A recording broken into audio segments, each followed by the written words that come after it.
नमस्कार बंधुरा नतून एक भिडियोते आपनादेर प्रत्येके जानाई स्वागतम। এই মুহূর্তে আবহাওয়ার গুরুত্বপূর্ণ খবর নিয়ে চলে এলাম।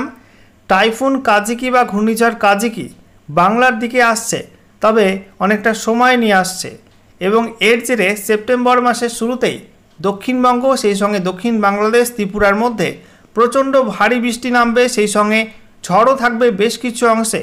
ইতিমধ্যেই টাইফুন কাজিকি একাধিক দেশ অতিক্রম করে দক্ষিণ পূর্ব এশিয়ার দেশ মায়ানমারের মধ্যে কিন্তু অবস্থান করছে ঘূর্ণাবর্ত রূপে এবং সেই ঘূর্ণাবর্ত কিন্তু আগামী 2 থেকে 3 দিনের শক্তি বাড়াবে। তার কারণ ইতিমধ্যেই দক্ষিণ চীন সাগরে একটি নিম্নচাপ তৈরি হয়ে গেছে। ভারী থেকে অতি ভারী নিম্নচাপ রূপে উত্তর মায়ানমার উপকূলে আঘাত হানবে 30শে আগস্টের মধ্যেই এবং সেটা আস্তে আস্তে লাওস উত্তর থাইল্যান্ড হয়ে মায়ানমারের মধ্যে ঢুকবে।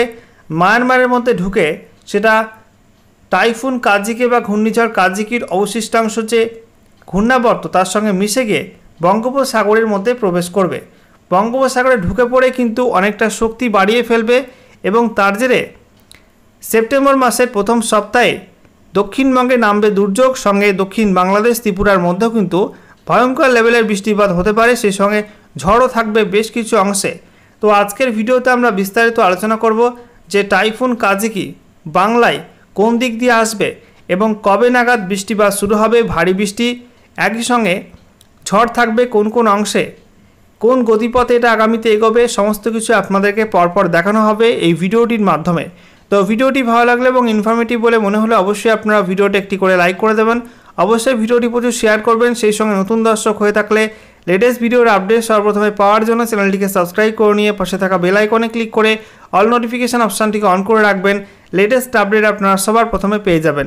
সেই সঙ্গে আমাদের ভিডিওটি আপনি এই মুহূর্তে কোন জেলা থেকে দেখছেন অবশ্যই আপনাদের জেলার নামটি কমেন্টে জানাবেন, তাহলে আপনাদের জেলার আবহাওয়ার খবর আপনারা সঠিক সময় সবার আগে জানতে পারবেন।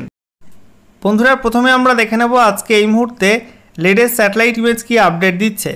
এই মুহূর্তে আপনারা দেখতে পাচ্ছেন আরব সাগর পরিষ্কার রয়েছে, বঙ্গোপসাগরে হালকা হালকা মেঘ কিছু কিছু অংশে রয়েছে, তবে দক্ষিণ চীন সাগরে কিন্তু আবারও নতুন করে নিম্নচাপ তৈরি হচ্ছে।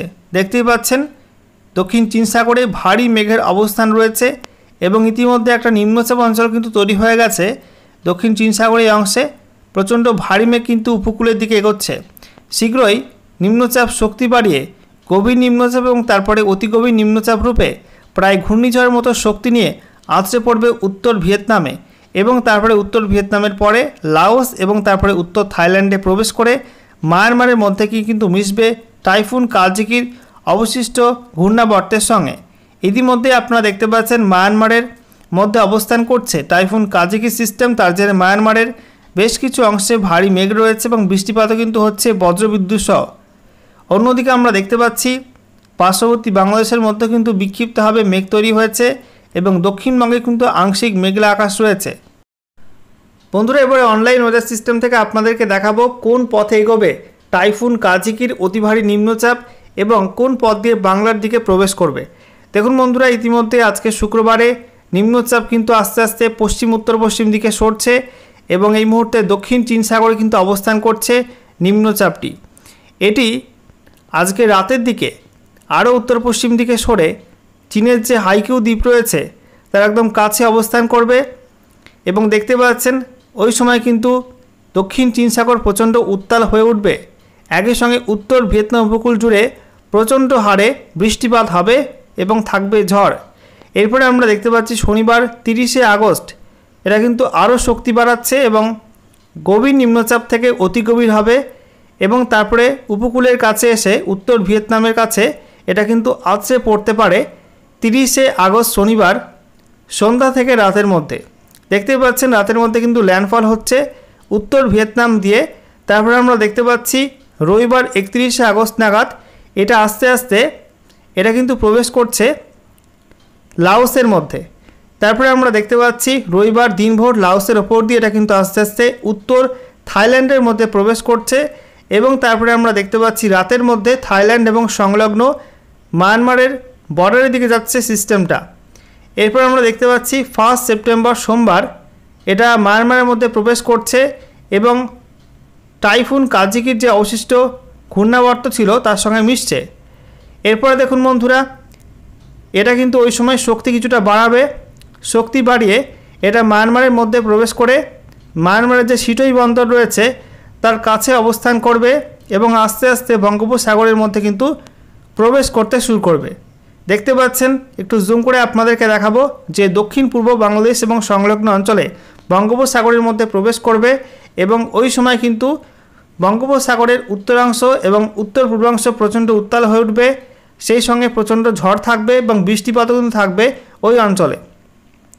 2 সেপ্টেম্বর মঙ্গলবার বেলা বাড়ার সঙ্গে সঙ্গে সিস্টেমটা উত্তর পশ্চিম দিকে সরবে এবং দক্ষিণ বাংলাদেশ হয়ে এটা কিন্তু আস্তে আস্তে কুমিল্লা, বরিশাল, খুলনা হয়ে তারপরে ঢাকার ওপর দিয়ে এটা আস্তে আস্তে দক্ষিণবঙ্গের মধ্যে কিন্তু প্রবেশ করতে পারে। দক্ষিণবঙ্গের নদিয়া, মুর্শিদাবাদ হয়ে এটা দ্রুত কিন্তু সরবে পশ্চিম উত্তর পশ্চিম দিকে। দেখতে পাচ্ছেন যে বুধবার 3 সেপ্টেম্বর ভোরের মধ্যে কিন্তু পৌঁছে যাবে মুর্শিদাবাদে এবং তারপরে এটা আমরা দেখতে পাচ্ছি বীরভূম হয়ে আস্তে আস্তে ঝাড়খণ্ডের মধ্যে প্রবেশ করবে 3 সেপ্টেম্বর বুধবার বেলা বাড়ার সঙ্গে সঙ্গে কিন্তু ঝাড়খণ্ডের মধ্যে পৌঁছে যাবে। বন্ধুরা, এবারে অনলাইন ওয়েদার সিস্টেম থেকে আপনাদেরকে দেখাবো যে টাইফুন কাজিকির প্রভাবে কোন কোন অংশে আগামীতে কেমন কি বৃষ্টিপাত হবে। তো দেখুন বন্ধুরা, টাইফুন কাজিকি বা ঘূর্ণিঝড় কাজিকির ঘূর্ণাবর্ত এই মুহূর্তে অবস্থান করছে মায়ানমারের মধ্যে। তার জেরে মায়ানমারের বিভিন্ন অংশে ভারী বৃষ্টিপাত হচ্ছে এবং দেখতে পাচ্ছেন যে উপকূলবর্তী অংশে বেশি বৃষ্টিপাত থাকবে। একই সঙ্গে এর কিন্তু এফেক্ট থাকবে উত্তর পূর্ব ভারতের একাধিক রাজ্যে, বিশেষ করে ত্রিপুরা, মণিপুর, মিজোরাম, নাগাল্যান্ডে কিন্তু ভারী বৃষ্টি হবে, বিক্ষিপ্ত হবে। অন্যদিকে আমরা দেখতে পাচ্ছি যে অতি গভীর নিম্নচাপটা দক্ষিণ চীন সাগরে ইতিমধ্যেই তৈরি হচ্ছে। সেই সিস্টেমটার প্রভাবে কিন্তু উত্তর ভিয়েতনামে বৃষ্টিপাত শুরু হয়ে যাবে 29 আগস্ট আজকে রাত থেকেই। এরপরে আমরা দেখতে পাচ্ছি শনিবার 30 আগস্ট দিনভর কিন্তু ভারী থেকে অতি ভারী বৃষ্টিপাত থাকবে উত্তর ভিয়েতনামের বিভিন্ন অংশে। সেই সঙ্গে আমরা দেখতে পাচ্ছি আস্তে আস্তে সিস্টেমটা যখন পশ্চিম উত্তর পশ্চিম দিকে সরবে তখন ভিয়েতনামের পরে লাওসের মধ্যে কিন্তু ভারী বৃষ্টিপাত নামবে। বিশেষ করে শনিবার রাত থেকে রবিবার সকালের মধ্যে ওই সময়টাই লাওসের মধ্যে প্রচণ্ড হারে বৃষ্টিপাত থাকবে, সেই সঙ্গে ঝোড়ো হাওয়া কিন্তু থাকবে। এরপরে আমরা দেখতে পাচ্ছি 31 আগস্ট রবিবার উত্তর থাইল্যান্ডের মধ্যে যখন প্রবেশ করবে তখন কিন্তু উত্তর থাইল্যান্ডেও প্রচণ্ড ভারী বৃষ্টিপাত থাকবে এবং আস্তে আস্তে আমরা দেখতে পাচ্ছি সিস্টেমটা যখন আরও পশ্চিম উত্তর পশ্চিম দিকে সরছে এবং মায়ানমারের মধ্যে প্রবেশ করছে তখন পূর্ব এবং দক্ষিণ পূর্ব মায়ানমার জুড়ে প্রচণ্ড ভারী বৃষ্টিপাত হবে। এরপরে দেখুন সিস্টেমটা যখন মায়ানমারের মধ্যে ঢুকে যাচ্ছে 1 সেপ্টেম্বর তখন কিন্তু মায়ানমারের দক্ষিণ প্রান্তে প্রচণ্ড ভারী বৃষ্টিপাত হবে। এরপরে আমরা দেখতে পাচ্ছি মায়ানমারের বিভিন্ন অংশে কিন্তু 1 সেপ্টেম্বর বৃষ্টিপাত থাকবে এবং রাত থেকে দক্ষিণ পূর্ব বাংলাদেশে প্রচণ্ড ভারী বৃষ্টিপাত শুরু হয়ে যাবে 1 সেপ্টেম্বর সোমবার রাত থেকে 2 সেপ্টেম্বর মঙ্গলবার রাতের মধ্যে দক্ষিণ পূর্ব বাংলাদেশে কিন্তু প্রচণ্ড ভারী বৃষ্টি হবে, সেই সঙ্গে প্রচণ্ড ঝড় থাকবে বিভিন্ন অংশে। দেখতে পাচ্ছেন যে মঙ্গলবার সকালে দক্ষিণ পূর্ব বাংলাদেশের বিভিন্ন অংশ, বিশেষ করে টেকনাফ, মহেশখালী, কক্সবাজার, চট্টগ্রাম এই সমস্ত অংশে কিন্তু প্রচণ্ড ভারী বৃষ্টি হবে।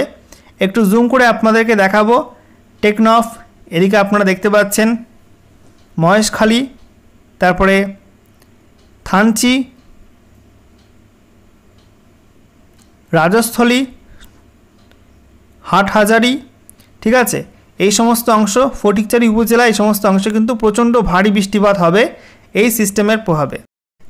এরপর 2 সেপ্টেম্বর মঙ্গলবার বেলা বাড়ার সঙ্গে সঙ্গে সিস্টেমটা কিন্তু আরও উত্তর পশ্চিম দিকে সরবে। তার জেরে দক্ষিণ বাংলাদেশের মধ্যে বিভিন্ন অংশে বৃষ্টিপাত থাকবে, বিশেষ করে লালমোহন, মতিরহাট, এদিকে আমরা দেখতে পাচ্ছি হাতিয়াদ্বীপ, তারপরে ভোলা, বরিশাল, চৌমাহানি, রায়পুর, তারপরে আমরা দেখতে পাচ্ছি মাদারীপুর, এছাড়া আমরা দেখতে পাচ্ছি শিবচর, মুকসুদপুর, তারপরে গোপীনাথপুর, টুঙ্গিপাড়া, এদিকে আমরা দেখতে পাচ্ছি মুন্সিগঞ্জ, দোহা, ঢাকা, ফরিদপুর এই সমস্ত অংশে কিন্তু বৃষ্টিপাত থাকবে এবং মধ্য বাংলাদেশ এবং দক্ষিণ বাংলাদেশ জুড়ে প্রচণ্ড হারে কিন্তু ভারী বৃষ্টিপাত হবে মঙ্গলবার 2 সেপ্টেম্বর। এরপরে আমরা দেখতে পাচ্ছি যে সন্ধ্যার দিকে সন্ধ্যা এবং রাতের মধ্যে উত্তর বাংলাদেশেও কিন্তু বৃষ্টিপাত হবে। ময়মনসিংহ, সেই সঙ্গে রাজশাহী, কলাই, সিংড়া, সিরাজগঞ্জ, তারপরে নাগারপুর, পাবনা, শৈলকুপা, এই সমস্ত অংশে ভারী বৃষ্টিপাত হবে। ভারী বৃষ্টি হবে তুরা এবং চর রাজীবপুর, এই সমস্ত অংশে কিন্তু ভারী বৃষ্টিপাতের সম্ভাবনা থাকছে। এরপর মঙ্গলবার রাত থেকে বুধবার ভোরের মধ্যে ওই সময়টায় দক্ষিণবঙ্গে কিন্তু প্রচণ্ড হারে বৃষ্টিপাত নামবে। যেহেতু সিস্টেমটা পশ্চিম উত্তর পশ্চিম দিকে সরছে, তার জেরে আমরা দেখতে পাচ্ছি দক্ষিণবঙ্গের মধ্যে নদিয়া, পূর্ব বর্ধমান, সেই সঙ্গে মুর্শিদাবাদ, বীরভূম, হুগলি, কলকাতা, হাওড়া, উত্তর চব্বিশ পরগনা, এই সব জেলায় ভয়ঙ্কর বৃষ্টি হতে পারে। দেখতে পাচ্ছেন বন্ধুরা, কাটোয়া, এদিকে বোলপুর, গুসকরা, কৃষ্ণনগর, শান্তিপুর, নবদ্বীপ, বর্ধমান, এছাড়া আমরা দেখতে পাচ্ছি মন্তেশ্বর, ভাতার, তারপরে আমরা দেখতে পাচ্ছি এদিকে পান্ডুয়া, মেমারি, বনগাঁ, এছাড়া গেদে, চাকদা, সেই সঙ্গে আমরা দেখতে পাচ্ছি বহরমপুর, বেলডাঙ্গা, করিমপুর, রামপুরহাট, সিউড়ি, এছাড়া সাঁইথিয়া, আহমেদপুর, লাভপুর, বোলপুর, ইলামবাজার, নানুর, কেতুগ্রাম, মঙ্গলকোট, এই সমস্ত অংশে কিন্তু প্রবল বৃষ্টি হবে দেখতে পাচ্ছেন, এবং রাতভর বৃষ্টিপাত থাকবে এই সমস্ত অংশে।